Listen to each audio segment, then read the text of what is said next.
what should property professionals be doing to ensure the safety of residents, and how you see this fitting into landlord organisations. How will building safety managers and additional resident engagement resources work and be paid for?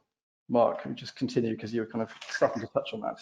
Sure. I mean, I think for me that the really interesting question is, what is the building safety manager role? Is this a full-time job for one person for one building, or is it something that one person can do for a whole number of buildings across a stock portfolio? And, you know, what is the natural, the kind of the best use of that resource, and what's the level of input, and how does that fluctuate over time? Because it's clear that during the initial handover period, there's going to be a lot of work to take on and familiarize, and then there's going to be regular maintenance and checks, and, you know, there's checks of fire doors and checks of alarm systems and so on and so forth. But I don't think anyone knows yet what really that constitutes in terms of how many hours a week basically a building safety manager is going to be going into one particular building. So, for example, as I said, some public sector landlords have got maybe 100 high-rise blocks. I don't think they're going to employ one building safety manager to manage the lot. Doesn't seem feasible. But, you know, do they need a team of 5, 10, 20? How many people does it take to do this? Everyone's finding their way with that at the moment. The other key thing that I'm very aware of is the relationships between local authorities as freeholders, owners of stock, and the fact that many of them have arm's length management through either their own company or through some managing agency. And it's mirrored in the private sector, where you've got freehold companies and then managing agent companies. And again, you know, the accountable person, the owner of the building, may have a vast number of buildings, and how much time are they devoting to this? How many building safety managers do they employ? How do they do it through managing agents? And you know, and how do they manage that relationship? They have a monthly meeting with their building safety manager and go through all of the buildings and check that everything's being done. What kind of systems need to be in place to make sure nothing gets forgotten? I think there's a lot to be thought through there. There's an awful lot of potential change management within businesses, and we know it's in business and management with property, it's continuous change and tweaking what you do already in terms of delivering the best outcomes, and remembering that it is occupier safety. Alan, do you want to add to that at all? And in terms of resources, there's a new building safety charge concept being introduced as well, isn't there, by the building safety bill itself. And these are going to be implied terms within the contracts themselves for leaseholders.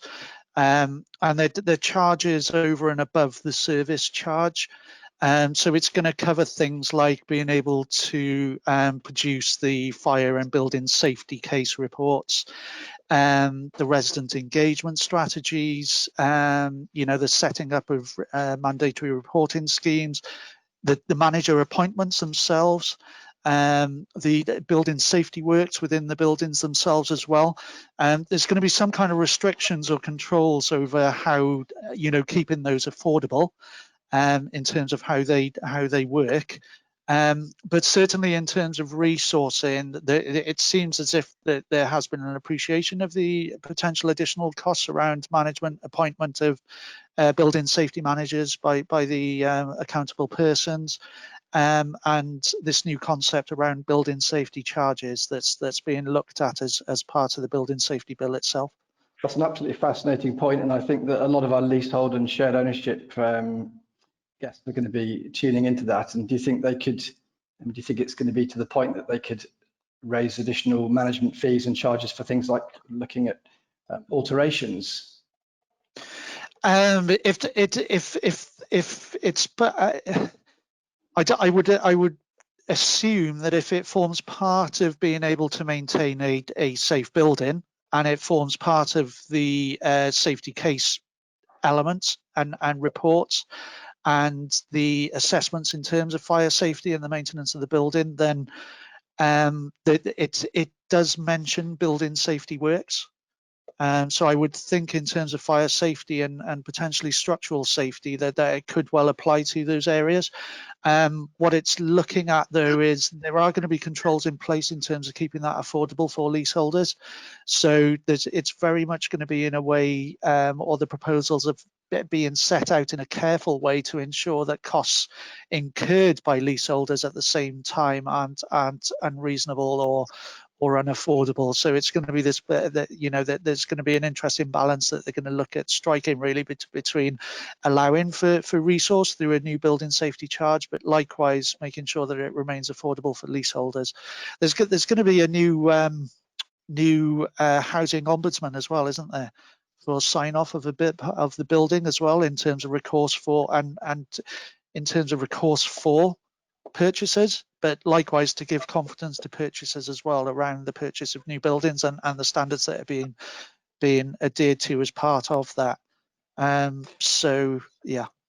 Yeah, thank you for talking around that. I think it's a really big subject and one that could be revisited probably with some legal advice as well in the future. With yeah, for sure.